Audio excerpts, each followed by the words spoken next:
When many people think of colonial America, Puritanism, mercantilism, and slavery and trade all come to mind.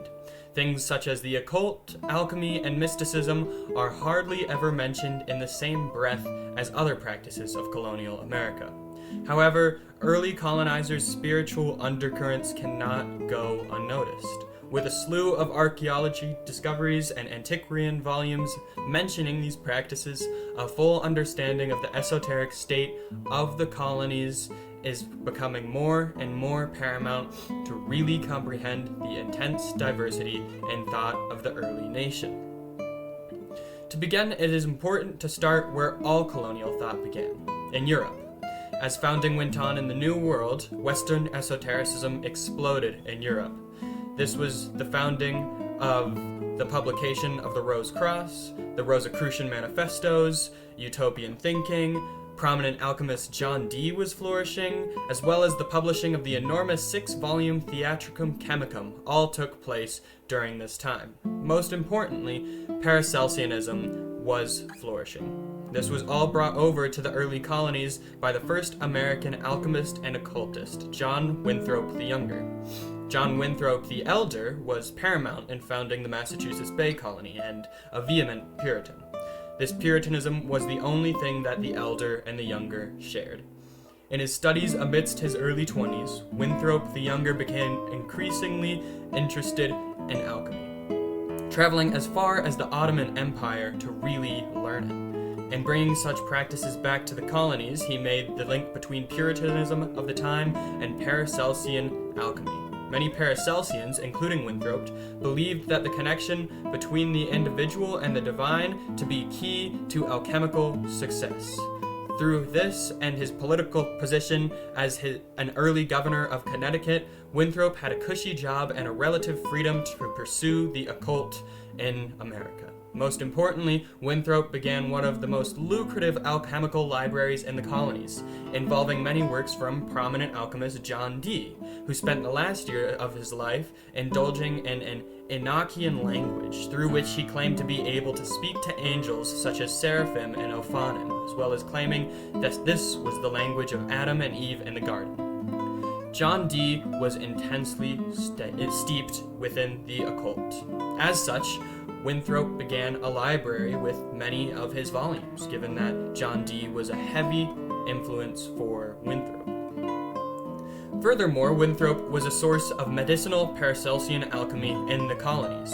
As many improved medicinal qualities were not present in the colonies, really the only guise that they had was through alchemy, some of which Paracelsian medicine I have present here.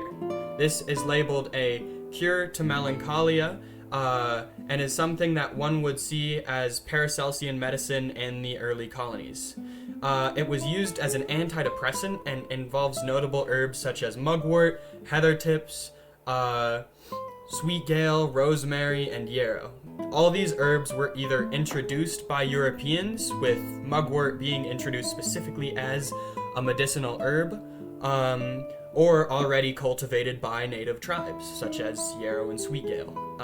The remedy's creation is made through all these herbs, steeped in water from anywhere from 3 weeks to years, and then the distilling of the solution.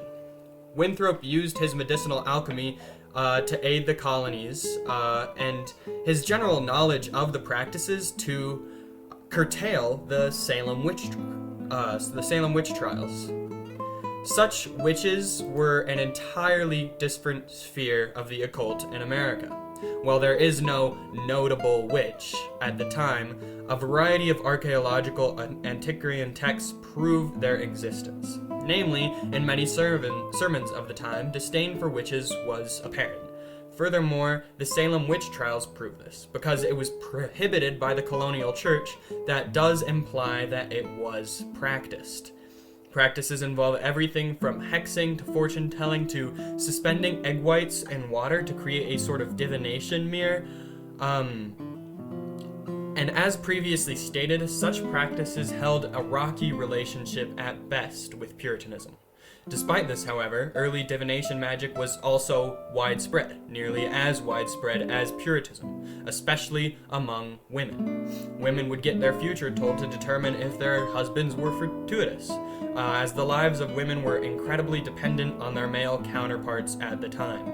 This was seen to be a burst out of the needle, as witchcraft was a trade by women and for women. Divination wasn't the only form of witchcraft, though. Due to a lack of police and detective work in the colonies, witchcraft was also used to fill this role. Witches claimed to be able to retrieve stolen items by balancing a key, sieve, or scissors in some sort of way and then asking a question. Depending on how the sieve or scissors fell, the answer would be determined. This was another practice so popular that it had to be condemned by early priests. Hexing was also a widespread practice, involving the use of puppets and sometimes even babies. Various sorts of torture would be inflicted on these things as a sort of way to attempt to pain the person who was the subject of the hex. There was prominently featured in the Salem witch trials. Several cases occurred where a wall would be brought down in the home of somebody who practiced witchcraft, and a plethora of these puppets would be found. It is evident from texts cataloging the Salem witch trials that this was a very, very common practice.